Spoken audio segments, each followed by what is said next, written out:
Dalam Bapa dan Putra dan Kudus, amin. Allah yang Maha Kasih, puji syukur kami aturkan kepadamu bahwa Tuhan Yesus telah menghancurkan kuasa kegelapan dan kehidupan kekal diberikan, dinyatakan, dijanjikan kepada kita. Bantu kami untuk setia kepada janji ini. Terpujilah namamu kini dan sepanjang segala masa. Amin.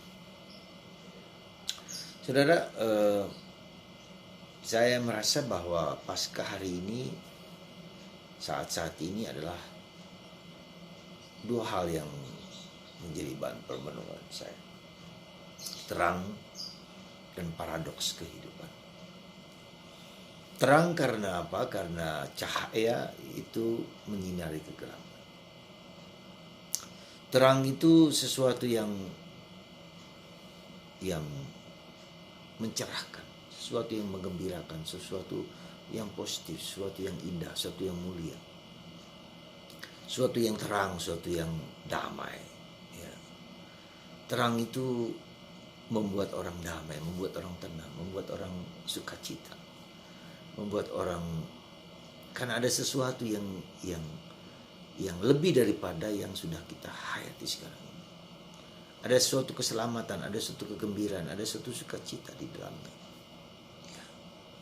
Dan saya kira ini merupakan suatu yang kita syukuri dan kita terima karena Tuhan sendiri yang datang dan menyelamatkan dan membebaskan dan menjadi akar bagi kita, ya, untuk melihat kacamata yang lebih luas bahwa, dan ini menjadi abadi karena Tuhan yang bertindak. Hac Deus quam fecit Dominus. Tuhan bertindak memberikan keselamatan. Dan itu yang pertama. Yang kedua bagi saya adalah penderitaan, wafat, kematian disalib, dimakamkan, dan kebangkitan dan hidup baru. Itu merupakan sesuatu paradoks kehidupan, paradoks terbesar dalam hidup kita. Paradoks yang menunjukkan bahwa kepada kita suatu realitas yang tidak bisa kita mengerti, kita pahami, tetapi sesuatu yang nyata, yang konkret, yang bisa kita rangkul, yang bisa kita peluk, yang bisa kita terima, yang bisa kita cintai. Dan itu ini semua membuat kita menjadi lebih lebih berbahagia karena tidak, konflik itu kita terima sebagai sesuatu yang kita rangkul gitu. Ya. Sehingga, dan karena apa? Karena yang menyelesaikan konflik-konflik paradoks kehidupan itu adalah Tuhan sendiri. Dan ini merupakan suatu misteri yang tidak mudah untuk kita pahami. Dan ketika kita mencoba untuk memahami, maka kita menjadi stres, menjadi tidak gembira, tidak sukacita gitu. Jadi para saudaraku terkasih dalam Kristus, semoga kita belajar melihat, menerima fakta akan paradoks-paradoks kehidupan yang seringkali tidak dapat kita terima, tidak dapat kita mengerti, tidak dapat kita paham.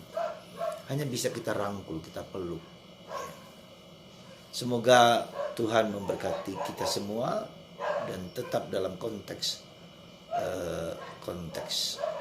menerima, mengakui akan realitas kehidupan kita yang tidak mudah itu, dan kita hanya menerima, mengakui, dan mengizinkan dan membiarkan Tuhan menyelesaikan masalah. Kalau kita perhatikan dalam derita yang kita lihat dalam Yesus, ya, kita melihat bagaimana Yesus sendiri memasuki misteri keilahian, misteri kehendak Tuhan yang nggak mampu kita terima dengan kekuatan dan keberdayaan dan situasi kita.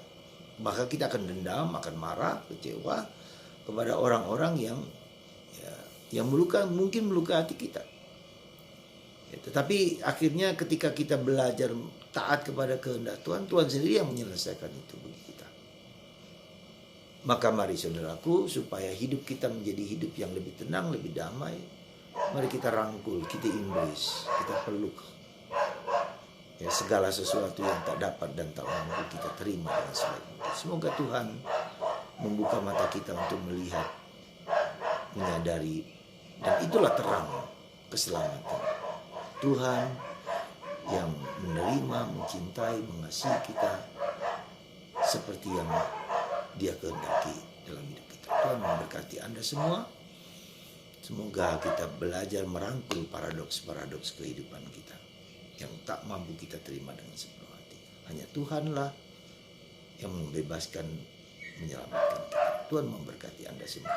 Bapa, Putra, dan Roh Kudus.